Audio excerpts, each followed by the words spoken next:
Hola gente, bienvenidos a un nuevo video de Cripto Novedad.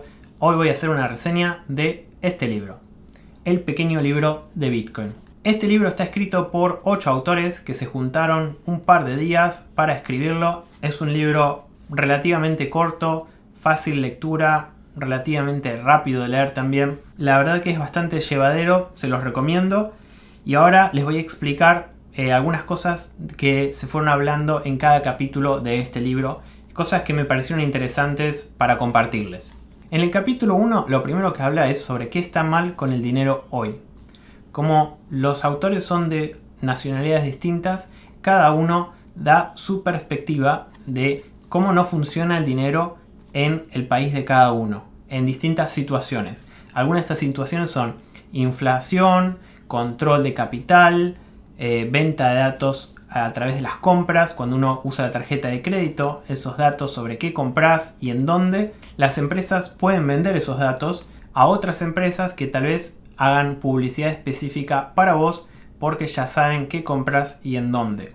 Después, otro ejemplo que da que me parece interesante es en China, que hay aplicaciones, por ejemplo WeChat, que uno lo puede usar para pagar las cosas, que depende de cómo te portás a los ojos del gobierno, qué cosas tenés acceso para usar del sistema financiero.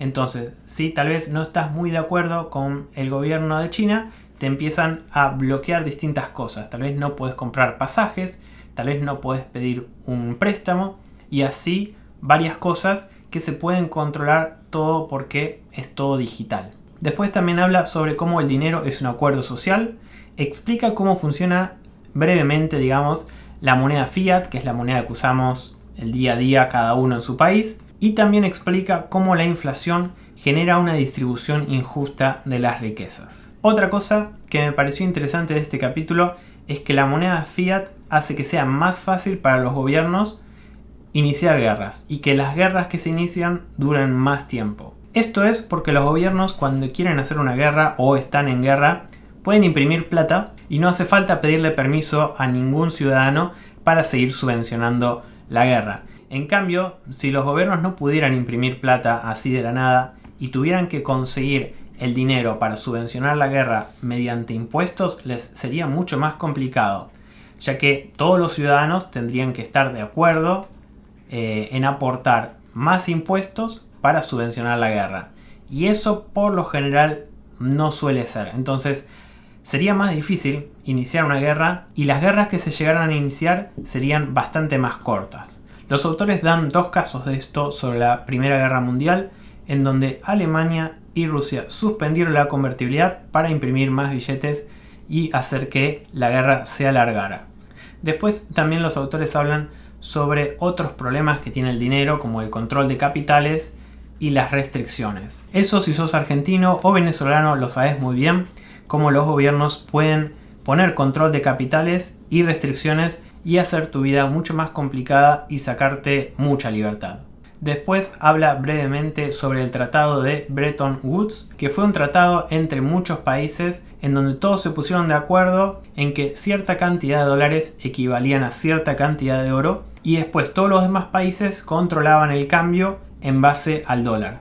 Es por eso que aún al día de hoy el dólar tiene tanto poder comparado con todas las otras monedas fiat.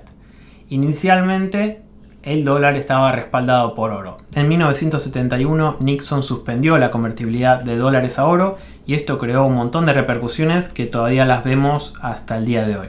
En relación a esto habla sobre cómo funcionan las transferencias internacionales. Que por ejemplo, si quieres hacer una transferencia de México a España, para que funcione la transferencia, tu banco en México tiene que pasar tus pesos mexicanos a dólares, se hace la transferencia de dólares con un banco de Estados Unidos en el medio y después en España tu banco cambia esos dólares por euros y ahí recibís tu transferencia. Es un proceso que necesita de 3 bancos y Estados Unidos está en el medio, simplemente porque la moneda que se usa para el cambio es el dólar estadounidense. Si no, los países tendrían que tener distintas monedas para poder hacer cambios con otros países directamente.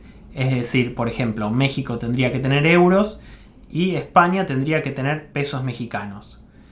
En vez de esta manera, si bien es más fácil poder hacer transferencias internacionales, ya que todos los países usan el dólar como reserva, hace que Estados Unidos esté en un punto que le da muchísimo poder a Estados Unidos sobre todos los demás países. Y es por eso que el dólar es tan fuerte como moneda comparado con todas las demás monedas. Este tipo de transferencias internacionales cuestan en promedio un 7%. Todo depende igual de qué país a qué país mandás. A veces es más y a veces es menos. Y si bien el mundo se benefició mucho al poder usar el dólar como estándar para hacer transferencias, corre el riesgo de que depende mucho del dólar. Si el dólar colapsa, todas las economías van a colapsar, porque están todas unidas. Después, otro problema que enumeran sobre el dinero es que la privacidad financiera está cada vez desapareciendo. Cuanto más se hacen todos los pagos de manera digital, menos privacidad financiera hay. Un ejemplo de esto es hace 1 o 2 años con las protestas de Hong Kong, en donde los estudiantes que iban a hacer protestas compraban los tickets de subte en efectivo porque si usaban la tarjeta que siempre usan para viajar, que está asociada con su identidad, el gobierno iba a poder descubrir quién había participado en la protesta. Entonces, cuanto más pasemos a medios digitales y se elimine el cash, el efectivo, menos privacidad financiera va a haber. En el capítulo 2 de este libro habla sobre qué es Bitcoin, habla sobre Satoshi Nakamoto, el creador de Bitcoin, que justo lo creó durante la crisis financiera. Habla sobre los beneficios de la escasez de Bitcoin, habla sobre la descentralización y por qué es buena para el dinero, ya que no hay una sola persona o gobierno que pueda diluir el valor mediante la creación de nuevo dinero. Entonces, básicamente lo que es Bitcoin es escasez descentralizada. Después habla sobre el minado descentralizado de Bitcoin, pero mucho no explica sobre el minado. Lo menciona, pero no se va mucho a profundidad. Y esto calculo es por la parte que decía al principio de que explica, pero sin tecnicismos. Después explica brevemente cómo funcionan las transacciones de Bitcoin. Y de nuevo, si bien explica bien, no explica con mucha profundidad. Explica lo suficiente como para tener una idea. Habla sobre la política monetaria de Bitcoin, habla sobre el halving, sobre la recompensa de los bloques y habla sobre cómo los nodos de Bitcoin se encargan de forzar la honestidad. Después habla sobre cómo la tecnología blockchain o de la cadena de bloques solo sirve para el dinero, ya que es lenta y poco práctica para otras cosas. Esto es bastante debatible, al menos por ahora. Lo más efectivo que vimos para la tecnología de la cadena de bloques es el dinero. Pero como vemos, día a día hay cada vez monedas nuevas, nuevos tokens, distintas cosas. Puede ser que en un futuro le encontremos alguna otra utilidad grande más allá del dinero. Yo, si bien coincido con este planteo de que al menos hasta el día de hoy no hay muchas otras utilidades para esta tecnología más allá del dinero, igual mantengo la posibilidad de que pueda aparecer en el futuro algún otro uso para la cadena de bloques. Entonces, para mí este punto es debatible. Al final de este capítulo hace un resumen sobre el capítulo y lo voy a leer porque me pareció bastante claro y agrega cosas que no nombré antes. Bitcoin es un gran avance de ingeniería que ofrece una nueva alternativa al sistema financiero existente. Bitcoin es dinero digital con el cual es fácil realizar transacciones en todo el mundo, ya que se fija en minutos en lugar de días. Esto de que se fija es que cuando alguien te manda Bitcoin y ya está confirmado, esos Bitcoin ya los tenés. Es distinto que una transacción de, por ejemplo, de la tarjeta de crédito, que si bien uno hace el pago con una tarjeta de crédito y esa plata parece que desapareció de nuestra cuenta, desde el punto en el que desapareció de nuestra cuenta hasta que le llega al comerciante que me vendió un producto, pasan muchos días. Con Bitcoin eso es prácticamente instantáneo, o al menos puede llegar a tardar 10-20 minutos. Entonces esa es una característica de Bitcoin que es muy buena.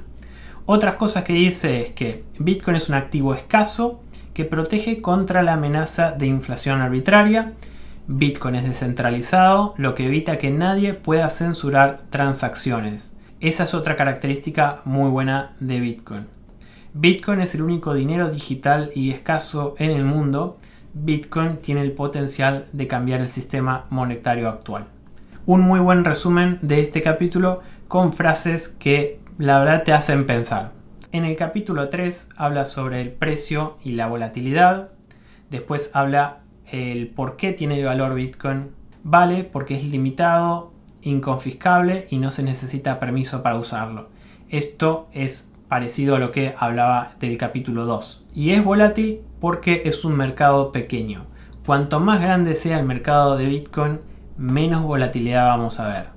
Inclusive esto ya más o menos se puede ver ahora, de que si bien sigue siendo muy volátil, es menos volátil que hace 5 o 6 años. Y algunas de las cosas que afectan el precio y la volatilidad son los mineros, que reciben las recompensas y pueden vender esas monedas que reciben para pagar el costo de la electricidad por minar Bitcoin. Después otra cosa que afecta al precio es el halving.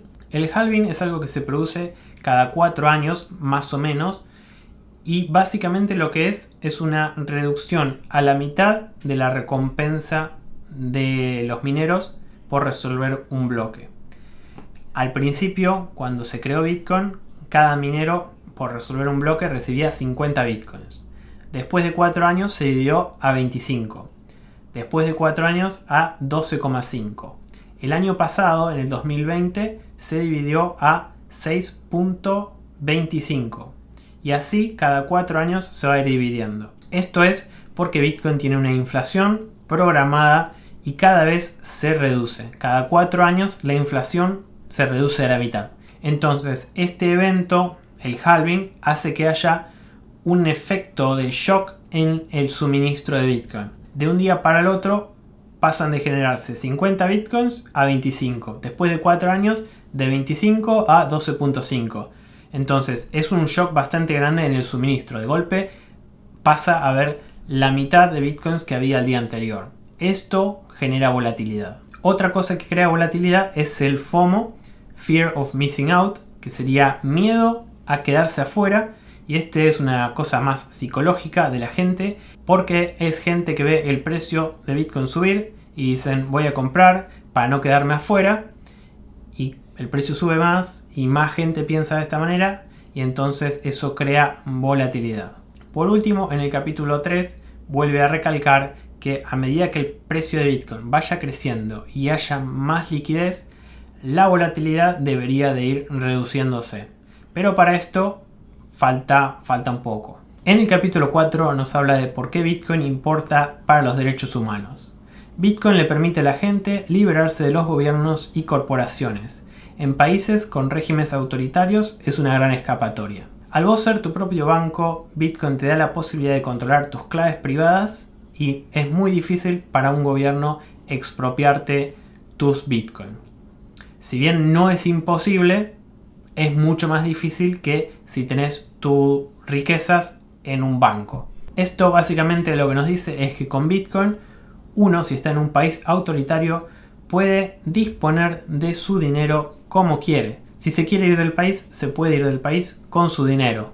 Entonces, los controles de capitales y restricciones son mucho más difíciles de ejercer si vos tenés acceso a tu dinero y solo depende de vos, porque vos sos tu banco. Otra de las ventajas de Bitcoin es que uno puede escapar de la inflación. Esto es medio difícil de entender para algunas personas en algunos países, pero digamos que si estás en Argentina o en Venezuela, la volatilidad de Bitcoin no te afecta tanto.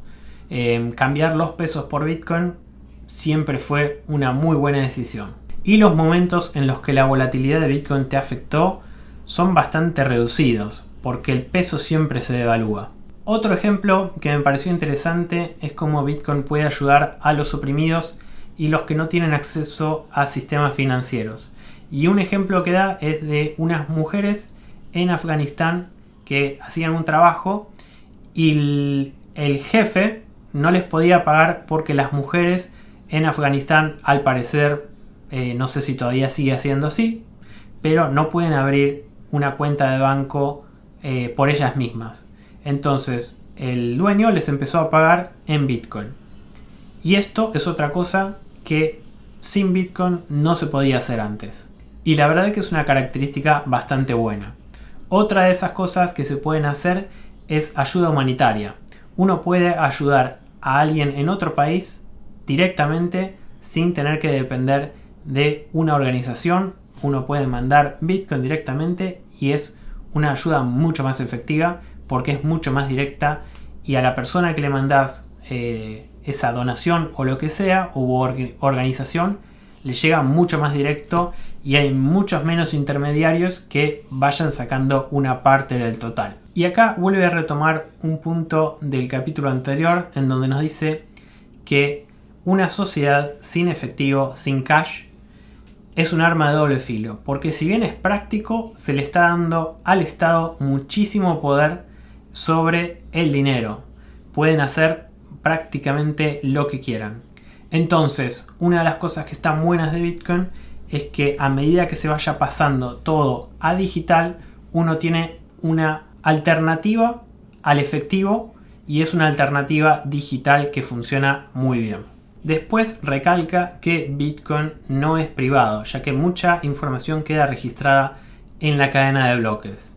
Sin embargo, con cosas como Lightning Network y algunos otros desarrollos que se están haciendo en estos últimos años, se va a poder tener más privacidad que antes. Pero es una cosa importante a tener en cuenta porque mucha gente cree que con Bitcoin las transacciones son privadas y eso no es así. La cadena de bloques la puede ver el que quiera y todos tienen acceso a eso. Pueden ver cómo van las transacciones de un lado para el otro. Después, por último, guardé esta frase que me pareció muy interesante. Bitcoin es un seguro contra un futuro orwelliano. Con orwelliano se refiere a George Orwell y específicamente al libro 1984, que si no lo leíste es un libro muy bueno, se lo súper recomiendo, y si lo leíste vas a entender por qué esta frase está buena. En el capítulo 5 habla sobre dos futuros, un futuro con Bitcoin y un futuro sin Bitcoin. Un futuro sin Bitcoin es un futuro negativo donde los gobiernos controlan el dinero, las corporaciones tienen nuestra información y hace que sea imposible ser un disidente, ya que todos los pagos son controlados. Eso es importante a tener en cuenta. Si un gobierno tiene todo el control de cómo funciona el sistema financiero, que es parecido a lo que yo hablaba de China con WeChat, hace que sea imposible estar en contra del gobierno. No siempre el gobierno está mal, pero está bueno tener la posibilidad de que si el gobierno no es bueno, uno poder expresarlo. Si al expresarlo te empiezan a sacar acceso al sistema financiero, es muy difícil que la gente se exprese. Entonces, Bitcoin es una herramienta que puede ayudar a mantener la libertad de expresión. En el mundo con Bitcoin, los ciudadanos pueden elegir dónde vivir y los gobiernos en teoría se esforzarían más por conseguir gente. Ya que si uno tiene Bitcoin y acceso a su dinero, si a uno no le gusta el país en donde está y hay otro país que favorece a la gente que tiene Bitcoin, a la gente que quiere invertir en el país, es muy posible que la gente se empezara a ir a ese país. Esa es una cosa que no podría pasar si el gobierno tiene control de capitales y restricciones. Después en esta sección enumeran un par de cosas más que serían positivas en un mundo con Bitcoin. No las registré todas porque a veces me da la impresión de que hay gente que cree mucho en Bitcoin o demasiado y piensan que Bitcoin va a solucionar todos los problemas del mundo. Y para mí no es tan así. Hay algunas cosas que Bitcoin soluciona y otras que no puede solucionar. Entonces, algunas cosas me parecieron como demasiado positivas y que no son muy realistas. Entonces, no las guardé. Después, en este mismo capítulo, habla sobre cómo el sistema financiero no se adaptó a la era de Internet. Actualmente hay un montón de cosas que podemos ver en donde el uso de Internet hizo que mejoraran exponencialmente. Y sin embargo, el sistema financiero quedó frenado en el tiempo. Creo que si no se adaptan rápidamente, van a quedar muy rezagados. Si no es que ya tal vez sea muy tarde. Y después en este mismo capítulo vuelve a recalcar el tema de las guerras, que si Bitcoin tiene éxito va a haber menos guerras y van a ser más cortas, ya que va a ser más difícil de financiarlas. Después también dice que si Bitcoin tiene éxito va a haber menos gobiernos autoritarios y dictaduras, ya que la gente se va a poder ir con sus riquezas. Eso es medio debatible porque, por ejemplo, la gente en Corea del Norte no es que se pueden ir. Aunque tuvieran Bitcoin, no es tan fácil de irse. Hay gente que se escapa de Corea del Norte, pero no es que dicen, bueno, me tomo un avión y me voy. En otros países con gobiernos autoritarios y dictaduras, tal vez es posible irse. Por ejemplo, Argentina no consideraría que es un gobierno tal vez autoritario o una dictadura, pero hay restricciones de capital. Sin embargo, uno, si quiere, se puede ir. Entonces, este tema del gobierno autoritario y dictadura hay que agarrarlo con pinzas. De nuevo, si Bitcoin tiene éxito, hace que sea más fácil irse de un país. Si uno tiene la posibilidad de irse, te puedes ir con tus riquezas. Pero dependes también de que tengas la posibilidad de irte de ese país en primer lugar. El siguiente punto que me pareció súper interesante y nunca se me había ocurrido es que si Bitcoin tiene éxito va a haber menos burbujas. Por ejemplo, el mercado de propiedades, las casas, departamentos. Al haber una buena alternativa de inversión o para mantener el valor de tu capital, es menos probable que haya gente que quiera estar invirtiendo en propiedades. Esto, por ejemplo, acá en Canadá se ve mucho, en especial en ciudades como Toronto o Vancouver, que hay muchos inversores, por lo general de China y de Hong Kong, que compran propiedades en estas ciudades y no las usan, que están vacías, pero las compran como inversión. Entonces, si fuera que la gente en China o en Hong Kong, en vez de invertir en propiedades, ponen sus riquezas en Bitcoin, no habría tanta demanda por propiedades y tal vez los precios empezarían a bajar. Porque al menos en Canadá los precios de las propiedades están en una burbuja gigantesca que para mí eventualmente va a estallar, porque la verdad que los precios de las propiedades acá son extremadamente altos. Este mes, por ejemplo, leí que acá en Toronto el promedio de las ventas de las casas y departamentos superó el $1.000.000. El $1.000.000 en promedio, que es altísimo. Entonces, esto es un punto que a mí nunca se me había ocurrido y es posible. Si la gente ve que tiene un lugar en donde puede poner el dinero y el valor se va a mantener, es menos probable que estén tratando de invertir en 1.000.000 de cosas distintas para tratar de mantener el valor. Otra repercusión de que Bitcoin tenga éxito va a ser que los bancos se van a achicar. Después, en este mismo capítulo nos enumera los pasos sobre cómo se va a llevar la autosoberanía de Bitcoin. Esta autosoberanía se va a llevar en 3 pasos. El primero es reserva de valor. Primero la gente, luego las instituciones y por último los gobiernos. Este libro se escribió, como dije antes, se publicó en el 2019 y vemos ahora que en el 2021 ya hay varias instituciones que están invirtiendo en Bitcoin. Tenemos a Tesla, tenemos a MicroStrategy y hay varias más empresas que están empezando a usar Bitcoin como reserva de valor. Todavía no vimos ningún gobierno, o al menos no se hizo público que ningún gobierno esté usando Bitcoin como reserva de valor. Sin embargo, tenemos un pequeño ejemplo de lo que puede llegar a darse en esto con la ciudad de Miami, que empezó a adoptar la posibilidad de pagarle a los empleados con Bitcoin, o creo que el 50% era en Bitcoin, poder aceptar pagos de los ciudadanos en Bitcoin y la posibilidad de guardar parte de las reservas de la ciudad en Bitcoin. Entonces, este es como un primer ejemplo de lo que vamos a poder ver en el futuro con los gobiernos. El segundo paso va a ser el método de pago. La gente va a notar que Bitcoin es mejor dinero y van a querer recibir sus pagos en esa moneda. Y esto es parecido a los dólares en Argentina. Si uno en Argentina tiene la posibilidad de recibir un pago de lo que sea en dólares, por lo general diría que la mayoría de los argentinos van a preferir aceptar el pago en dólares que en pesos argentinos. Y esto va a pasar lo mismo con Bitcoin. Van a preferir recibir pagos en Bitcoin que en la moneda fiat que sea del país de cada uno. Por último, tenemos la unidad de cuenta. Los precios se van a poner en Bitcoin. Esto va a crear hiperinflación en las monedas fiat y va a generar oportunidades de arbitraje pidiendo préstamos en fiat y comprando Bitcoin. Esto mismo ya lo podemos ver ahora con la empresa esta MicroStrategy, que la empresa está ofreciendo deuda y con esa plata que consiguen a través de la deuda compran Bitcoin. Si Bitcoin sigue subiendo y la moneda fiat entra en hiperinflación, de devolver esos préstamos es mucho más fácil.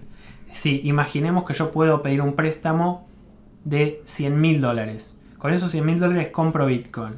Y Bitcoin sube un 25%, es muy fácil devolver el préstamo y tener esa ganancia. Según los autores, esto se va a dar y va a crear hiperinflación en las monedas fiat. A raíz de esto, los autores nos dicen que todavía es temprano. Y si miras los 3 pasos, reserva de valor, método de pago y unidad de cuenta, estamos todavía en el primero. Y ni siquiera terminamos el primer paso, porque primero la gente, luego las instituciones y por último los gobiernos. Recién ahora estamos al comienzo de las instituciones. Después queda los gobiernos, método de pago y unidad de cuenta. Entonces, en la curva de adopción de Bitcoin estamos todavía muy al comienzo. Por último, en este capítulo los autores nos vuelven a recalcar la misma idea de antes, en el que Bitcoin nos permite hacer una protesta silenciosa, ya que si uno está en contra del gobierno en donde está, lo que puede hacer es exportar sus riquezas como si mandara un email. Esto es bastante debatible por las razones que yo daba antes, pero bueno, lo vuelven a decir. Por último, para participar de la revolución financiera solo necesitas un smartphone e internet. Y ya está. Terminado este capítulo, nos viene una sección de preguntas y respuestas que me pareció muy interesante que agregaran en el libro. Son preguntas que son bastante comunes que hace la gente cuando recién se está metiendo en el tema de Bitcoin. Las preguntas de esta sección son las siguientes. ¿Quién es Satoshi Nakamoto? ¿Quién controla Bitcoin? ¿No es Bitcoin demasiado volátil? ¿Qué es lo que respalda el valor de Bitcoin? ¿Se puede confiar en Bitcoin sin entenderlo? ¿Qué tan confiable es Bitcoin? ¿Por qué hay tantos exchanges que han sido hackeados? ¿Es cierto que los criminales usan Bitcoin para lavar el dinero? ¿Es Bitcoin una estafa piramidal? ¿Es Bitcoin una burbuja? ¿Qué es Tether y cómo afecta a Bitcoin? ¿Pueden los gobiernos eliminar o prohibir Bitcoin? ¿Es legal Bitcoin? ¿Es el minado de Bitcoin un desperdicio de electricidad y malo para el medio ambiente? ¿Qué pasa si alguien con una supercomputadora o una computadora cuántica hackea Bitcoin? ¿Cómo Bitcoin puede mantenerse descentralizado? ¿Bitcoin protege la privacidad? ¿Puede Bitcoin satisfacer las necesidades de 7 billones de personas? ¿Hay desigualdad extrema de riquezas en Bitcoin? Si solo hay 21 millones, ¿cómo puede todo el mundo usarlo? ¿Cómo puedo comprar Bitcoin? El precio es muy alto. ¿Cómo uso un monedero de Bitcoin? Después, al final del libro, aparecen unos recursos adicionales en donde recomiendan libros, wallets, distintas páginas web, el white paper de Bitcoin y al final tenemos un glosario en donde explica distinta terminología. Como conclusión, este libro nos habla sobre los problemas del dinero de hoy, cómo Bitcoin puede solucionar esos problemas y cómo sería un futuro con Bitcoin. La parte técnica, como dije antes, prácticamente no está. Explica muy básicamente cómo funciona Bitcoin, pero no entra en ningún tecnicismo. Y eso ellos mismos, los autores, lo dicen al principio del libro. Con lo cual hace que sea un libro fácil de leer y fácil de entender. Creo que este libro es muy recomendable para gente que se quiere meter en el tema de Bitcoin y también para gente que ya está en el tema de Bitcoin. A mí hay muchas cosas que me parecieron interesantes, que tal vez no las había pensado y algunas cosas que ya sabía te las nombra de otra manera, desde otro punto de vista, que te puede ayudar bastante. El hecho de que sean 8 autores ayuda a que haya distintas perspectivas sobre un mismo concepto. Puede ayudarte a expandir tu conocimiento. Este libro está en inglés y en español. Les dejo el link en la descripción por si les interesa comprarlo. Si lo compran a través de mi link de afiliado, yo recibo una comisión y me ayuda a seguir haciendo nuevos videos. Con eso los dejo por hoy. Si te gustó el video, ponle me gusta, suscríbete al canal y nos vemos en el próximo. Chao.